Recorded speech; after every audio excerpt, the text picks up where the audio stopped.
All right, good afternoon, everyone, and happy Friday. Welcome to Staying Healthy at Home Gardening, soon to be rebranded, more coming soon.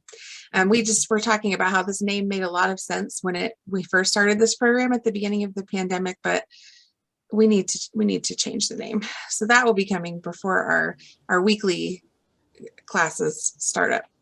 So today, though, we have a couple of special presenters. We have Monica Miller here as usual, and she is going to talk about starting seeds indoors. And then we have Claire Hollander from our library. She's our youth librarian at the Central Library, and she's going to talk about the Great Backyard Bird Count. So both very exciting presentations today. And so Claire, do you want to take it away first, or did we decide a different order? We decided Monica was going to go first. Okay, I missed that. Monica's going to go first today, and we'll turn the time over to you, Monica. Thank you. All right, let me just add while you're setting up. If this is your first time here, welcome. And just to let you know, we tend to be pretty informal here. So if you have a question, feel free to unmute and ask your question. But if you prefer the chat, feel free to use the chat, and I'll monitor that and make sure that your question gets asked. Okay, now Monica, take it away. Okay, let me just thank you for covering the majority of my fumbling around. Okay. So yeah, we're going to talk about starting seeds indoors today because, believe it or not, it's really time to start thinking about that kind of stuff. Some advantages of starting seeds indoors and kind of doing, like growing some of your own seedlings and starters. It's a pretty inexpensive way to grow a really wide variety of plants, especially like I'm really into heirloom tomatoes. And when I'm having like a really productive summer, sometimes we'll have like 14, 15, 16 different kinds of tomatoes out in our garden. So, being able to order those packets of seeds. I've shared my love for Baker Creek heirloom seeds before. There's a lot of just really neat kind of like heirloom seed catalogs, but it's a great way to be able to start plants for yourself that you wouldn't really normally be able to find anywhere else. Or if you did find them somewhere, they might be really expensive. And a lot of crops in our climate here in Kansas City, they actually really need to be started indoors in most cases in order to have that full growing season. So some examples would be, it's a little late to start cold crops for spring, like broccoli, cabbage, cauliflower, but we really need to start those indoors here and then transplant them when it starts to get like a little bit milder. Maybe like, early mid-March. So if we were to just plant those seeds outside early mid-March, they would definitely not have a chance to develop fully before it got too hot for them. Same thing with tomatoes. I think some people have okay luck, with maybe volunteer tomatoes from the season before and stuff. But generally, if you want to get a good kind of regular harvest around the middle of the summer, you need to transplant seedlings. It's also a really fun thing that you can do indoors during the winter when you're kind of like, right now you're itching for those like warm sunny days and getting outside and working in your garden, but we can't quite do that yet. It's a kind of nice way to scratch that itch. Okay. So really you don't need like hardly any specialized equipment or, materials to get started on doing your own seeds. One of the big things is lighting, and that can be as simple as just placing your seedlings in a bright window. You want to make sure that they're not getting like too drafty or too cold, especially during that period of germination. But you can really easily supplement that with artificial light. People do get, like fancy grow lights, but really recent studies have shown that there's not a huge difference between using just like a regular compact fluorescent bulb and an actual grow light bulb. So you definitely don't need to worry about that. You can just stick it under like a desk lamp or something. Seedling trays or other containers. I like to use the little trays. I'm going to share a video with you guys in just a second that's going to give you a better visual of what those look like. They're crazy inexpensive. You can get them down at Planters in the city market here in Kansas City. You get the tray and you get the little planting pods. I mean, it's like $3 to get you set up with a big tray. I've seen other people come up with some really creative, especially if you're not wanting to do plastic. You can recycle, cups like the solo cups, even like the little like paper Dixie cups. I've seen people do like folded newspaper. They kind of like origami themselves a cute little basket. And those are neat because you can go ahead and like direct plant them in the newspaper.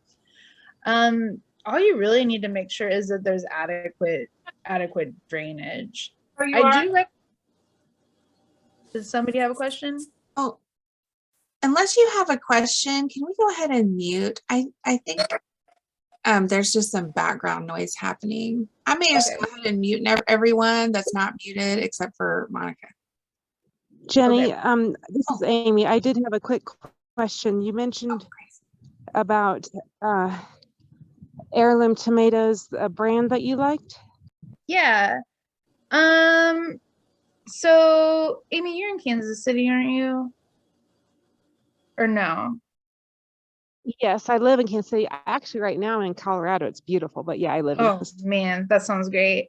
So I like Baker Creek heirloom seeds, and they're actually like a sort of local company. They're in Mansfield, Missouri. I think it's like 2 or 3 hours south of here, but they carry a lot of them at Planters Seeds in the city market. So you can get a lot of really cool, and that's just a cool place to go if you guys have never been there. And it's fun to go down to the city market. But they carry a lot of different heirloom seeds, including those Baker Creek ones. And yeah, they just have like dozens and dozens of varieties of tomatoes. You can also order them online. And people order them from all over the world. They have a Facebook page that I follow, and they'll have people that are in like India, Hawaii, like Mexico, all over the place, just sharing the crops that they've grown with those Baker Creek seeds. It's really neat. Okay, so for again, like getting your starters going, I do recommend getting like a legit seedling starter mix or like legit potting mix. And you can get one of those little, like $8-9 bags of Miracle Grow, or a similar brand, and that's going to be plenty for you to get going like a couple trays of seed starters. You want it to be, warm conditions, especially during that germination period when you're getting the seeds to sprout. They like to be a little bit toasty, and you can supplement that with a seedling mat, or again, just by getting them under some lights. That's going to give them some extra warmth too, but they're not going to really germinate very successfully if the seeds are chilly. And then seeds, which we just talked about. There's a lot of great places online. You can even get seeds at the dollar store. You can get them anywhere. I've seen some at the Asian supermarket that I like to go to. They have a lot of really cool like seeds for varieties of vegetables that are really commonly used in Asian cooking. So you never know when they're going to turn up. And you can use the Kansas City Public Library seed library. Oh my gosh. Of course. That's the best resource of them all is the Kansas City, Missouri Public Library's seed library down at the Ruiz branch on the west side, where you can check out seeds with the hopes that you will return seeds at the end of the season. Isn't that how it works, Jenny? That is the hope, but it is also not a requirement. It's not necessary. Don't let that keep you from checking out seeds. Yes, so. And they get really cool donations from all kinds of places. So you never know what you're going to find there. And then again, for folks in Kansas City Community Gardens is such a good resource, and they specialize in crops that do well in Kansas City, Missouri. For those of you who aren't in Kansas City, you can check with whatever your state's local extension is, and they can probably help refer you to resources of stuff that's a little bit more like specialized to your region. So I'm going to share like a cute little video that I found, and I think this lady does a good job of demonstrating how to get your seeds going. She said a couple things that I didn't totally agree with, but I don't remember what they were. So maybe I'll remember after I watch it again and I'll try to point them out. But until then, enjoy.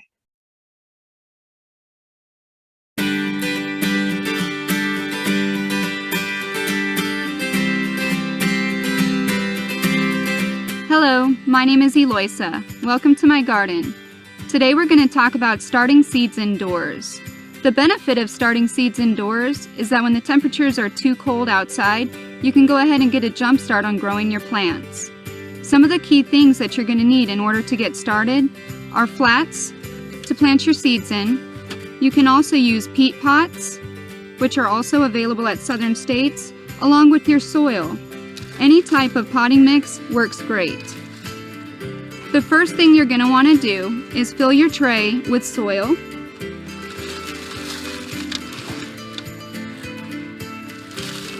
Ensuring that all the pots are filled. Leveling out the soil.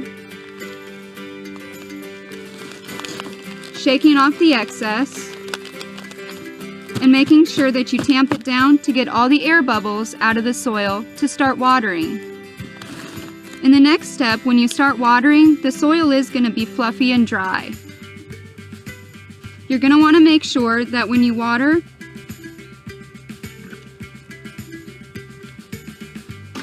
the soil gets damp all the way down to the end of the pot.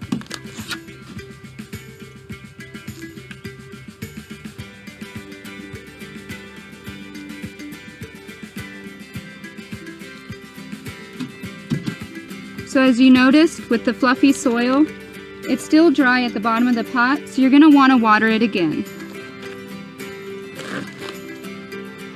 Now that your soil is watered in, the next step is to plant your seeds. The easiest way is to just go ahead and use your finger. What you're going to want to do is put a hole in the center of the pack about 2.5 inches down.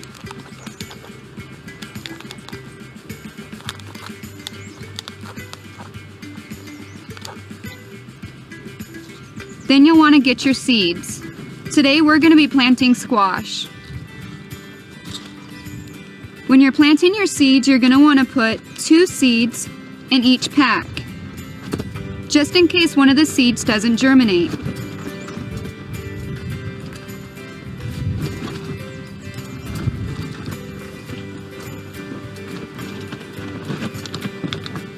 After you put the seeds in, you want to cover the pack with soil.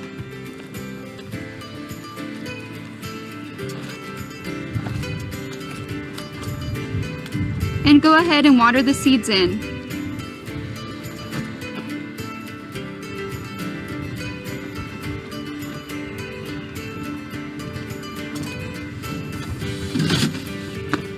If you've planted multiple varieties of plants in a flat, you're going to want to make sure that you label them.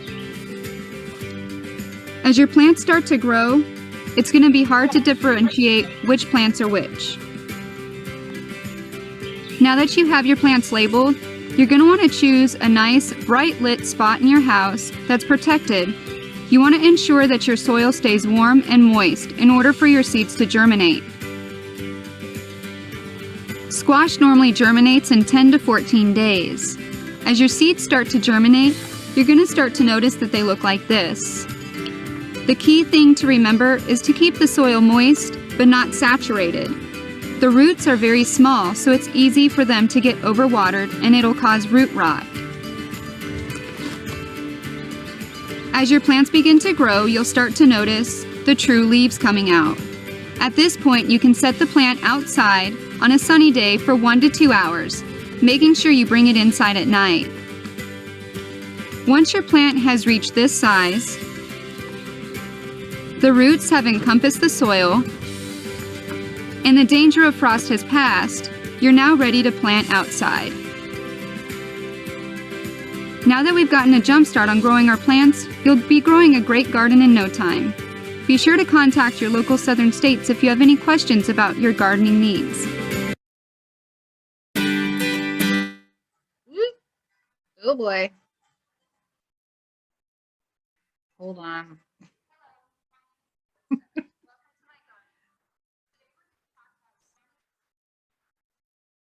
Okay. So I thought that she did a really good job of doing that demonstration, and it looks so nice where she is in that video. her little potting bench is really nice too. A couple of things that I want to point out about that video. First of all, she's doing squash seeds, which I personally prefer to direct plant, but you can also start them inside. But you want to make sure, especially when you're doing like the depth of your seeds, when you're planting them, you want to go by what the packet says, because while 2.5 inches deep might be appropriate for the squash seeds, it's not necessarily, you know, going to be the same case for other seeds, you know, especially like herbs, basil, tomatoes. You don't plant those down very deep at all. So some seeds that you could get started now, or now-ish, would be like peppers, both bell peppers, and also like chili peppers, hot peppers, tomatoes, eggplant. You could get your lettuce started now, and then you would be able to transplant it outdoors about a month or so from now. Same thing with spinach or other hardy greens like collards, kale, chard, and mustard greens. But yes, that's all I have to share with that today. And if anybody has any questions, you know, feel free to unmute yourself and ask, or drop it in the chat box. But in the meantime, I am going to turn it over to Claire.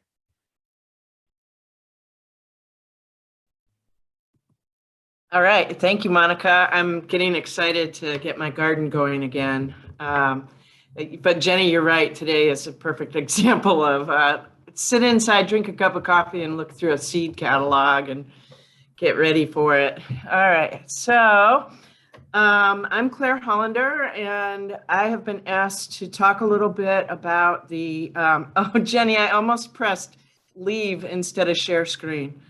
Oh, there's something in the air today, Claire. I tell you. Okay, let's see if I can do this. Share. And I'm gonna go here, and then I'm gonna go here, here. Oh, I hate how they put all this stuff up there. Okay, slideshow. All right, so I am a children's librarian here at the library, but I'm also a Missouri Master Naturalist. I've let my certification, you know, I haven't kept it up, because in order to stay certified, you have to volunteer 40 hours a year or something. It doesn't sound like much, but it is when you have a full-time job. And anyway, so that's how I came to be known around here as someone who could talk about the great backyard bird count of 2022. This is a pretty neat program. It's been going on about 20 years. Why can't I get this to go over? Okay. So 4 years in February, 4 days in February across the world, everybody gets together, doesn't get together, everybody counts birds. And then the scientists at the Cornell Laboratory of Ornithology has this incredible database. So let me just take you to the website to show you how to participate and do all this stuff. I have 2 apps on my phone. Well, let me go down here first. So it's really simple. You just watch birds. If you have a bird feeder in your backyard or wherever, you can just do it there. And you just do it for 15 minutes or more. You could do it once. You could do it every day. You could do it morning and night, and count all the birds that you see or hear. And that's it. It's really simple, but this website is pretty amazing. And so I thought I would just show you a couple things about this. If you're new to birding, there's a really cool app called Merlin Bird Id. And what it does is it walks you through what you're looking at. So it gives you questions to answer. Let's see, am I in the right? Yeah. So it gives you 4 questions or 3 questions. And then it shows you pictures of the bird that you are probably seeing. And they have so much data in there, knowing that you're wherever you are, if you're in Kansas City or Colorado or California, if it knows where you're at, you will have a bird pack downloaded to your phone. And it knows all the likely birds that day that you're going to see in your location. And so it has all these choices for you. It becomes quite simple. And after you've done it for a while, you really learn a lot. And in the, wait, I gotta close this thing. In the app itself, there's all kinds of information for you to learn about birds more in depth. And this is what it looks like on your phone. And it's a lot of fun when you're out in the field. There's another one called iNaturalist that you might enjoy too if you're into plants and those kinds of things. That's a good place to go as well. Okay, so the other thing is called eBird, and that's for if you already know what you're looking at. And again, they download. Here, I'm going to show you a little video here. They download all of the birds that you could possibly see in any given area. And then it's just a choice, and you do it on your phone. I like to, just be drinking coffee. Oh, there's 2 chickadees. You find chickadee, and you hit the button twice, and there it is. So it's really that simple. You don't have to register. You don't have to do anything other than download one of these 2 apps. And if you don't want to download the app, then you can follow the instructions on this website for setting up an online account and going in and doing your data, on your desktop or laptop. I used to do this great, it's a backyard bird feeder count that they do every year from November to April, but I quit doing it because I'd write down what I saw and then I'd have to go and put it into the computer. Well, that wasn't happening. And then it became a chore. It wasn't fun. But now that you can do it like this, it's a lot more fun. So that's pretty much the backyard bird count in a nutshell. That website is pretty awesome to go in and look. You can see real time all the people across the globe who are entering birds on the eBird and Merlin Bird apps. And then, well, maybe we have time. I should go back and actually, here, hang on. I will. I'm going to go back and if I can. No, go the other way. Okay. Let me just take the time to go in here because they show these awesome maps too. Also, they're going to have a webinar next week. Can you hear? Okay. Yes, we can hear. I don't really hear. When you shared your screen, Claire, did you also click the share audio button? No, let me go back, fix that. Should be on the bottom left of that share screen. Okay. Hey, Kim. Hello.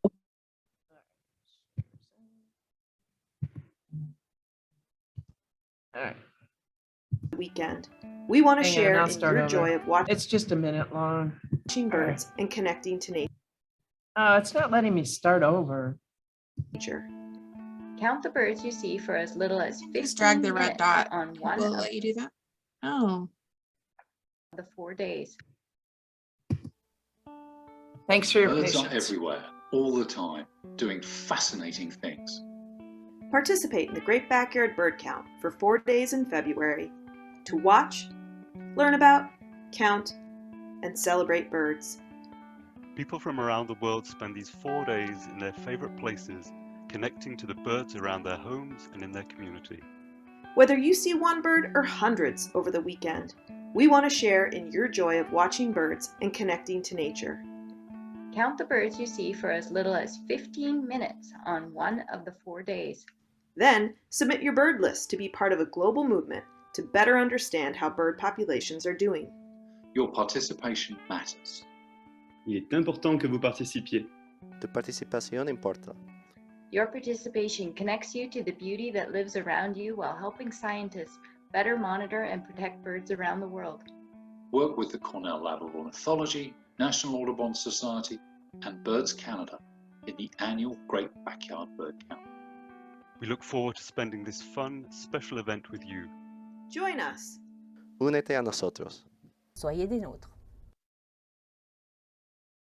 Pretty cool. All right. So, and here on the website, you can register for the webinar, which is next Wednesday. And let's see if they show, yeah, here. So this is all these sightings. Can you see that where the things are lighting up, all the people? And they have some really cool maps in there that show migrations. And they've been able to track all kinds of data. It's pretty fascinating because like one of the things they've discovered, I learned while getting ready for this, is that the pandemic really altered the way birds behaved. And it took them a while to figure out what was going on. Like, is it because people are paying more attention to the birds? No, what was happening is that there's less people out and about. So there were more birds closer to roadways where people could actually see them and stuff like that. It was really, it's just fascinating what they're finding out. So I encourage you to go onto that website. I'll give this to this PowerPoint to Jenny, and she'll post it with the, she's also recording this today. These are local places. I love to go to Martha Lafitte, and I'll just hop over here real quick and you can see. This is just north of the city. They have a wonderful area where you can sit inside, and they feed all kinds. They have a bunch of bird feeders, so that's a wonderful place. Burr Oak Woods is also another place. Both those are, you know, like half hour or 45 minutes from the city at the most. Los Bluffs is up north, and that's like a probably hour and a half drive. The Sandhill Crane Migration on the Platte River in Nebraska is an amazing sight to see. That would be an overnight trip, but I've done this 3 or 4 times and it's pretty amazing. Same thing with Cheyenne Bottoms and Quivira. Those could be day trips, but they're kind of far.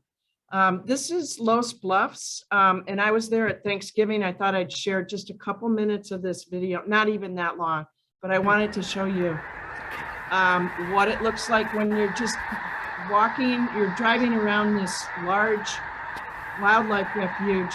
At the time we were there, there were probably 150,000 snow geese, and the bald eagles, there were more than 250 bald eagles there. I couldn't believe how many eagles we saw. And the eagles will dive bomb these birds. Look at the snow. This is trumpeter swans in the front. They're not even bothered, but the geese are just getting all disturbed because what happens is the bald eagles will dive bomb them. They all get up at once. At least one of them's going to get hurt, right? And then the eagle has something to eat. So it's pretty amazing. And then at Cheyenne Bottoms, when I was there, I was hiking along this just an old farm road, and I heard this noise, and I looked up, and there was this flock of pelicans, and I just snapped these pictures and caught them, and they weren't very high at all, and it was just a kind of a Zen experience for me. So I wanted to share that with you too. So just a few of my favorite places, and here's an old throwback picture of me back in the day, and I'd done a little display for kids to get some nature books in their hands. So, all right, there we go. It's time. So does anybody have any questions? All right. Going back to make sure I didn't miss a question. That's super cool. I put the Merlin app on my phone while we were talking. It is so cool. I love the Merlin. Ready. It has so much information. And like if you hear something and you hold your phone up and record it, you can upload that, and the database is so, you don't have to have great sound recording equipment, and it can help you to identify by the sound and also photos. There's so much in there. I could do like a whole hour walking you guys through this, but. And I like the bird watching location suggestions. I've been to Les Bluffs before with my dad, but I haven't been to the other places. And then for our LA gals, if you've never been out to the Sunny Bono Nature Preserve, I think it's maybe like hour or so outside of LA, maybe a little bit further into the desert, but it's super cool. Oh, that's neat. Very cool. Very cool. I don't see any questions. Kim made the suggestion of the iNaturalist app to identify, she says, birds and bugs and plants. Yeah, and that's the same idea, but with, fauna and other things besides birds. And they are collecting this database also. And scientists and researchers all over the world are using those things. So that is fun too. When you're out, you can take a picture. It'll identify what it is in front of you. And that's pretty neat too. Google Lens does that as well. Very cool. There's also a lot of discussion about your fabulousness, Claire. So just don't forget to go over there and read that. Oh, you guys, thanks. Agreed. Okay, well, if there aren't any questions, then we will wrap up for today. I will be sending out an email with the link to this recording, so it will be next week. And then any resources that were discussed here, I'll add to that email. And we hope to see you next month on the first Friday of the month. And then in April, we'll go back to weekly. But we may have a different name when we do that, but I'll give lots of warning. I'll let everyone know. And then you might notice I'm wearing this color red. You might not, but I'm telling you, I'm wearing this red because today is Go Red Day for the American Heart Association. And it's a day to draw attention to heart disease and women. This is American Heart Month. And so there will be 2 programs later this month on heart health. And I just wanted to share those with you all that they might be of interest. One is a survivor story and the other is a cardiologist who's going to be talking about women and heart health. And there are some different things that you need to know. So if you have a chance, check out our library calendar, kclibrary.org, and you can sign up for those. And we will see you soon. I hope you have a wonderful weekend. Thanks, Jenny. Thanks, Monica. Bye, everybody. Bye, Good to see everybody. you. Thank you. Have a great weekend. You too.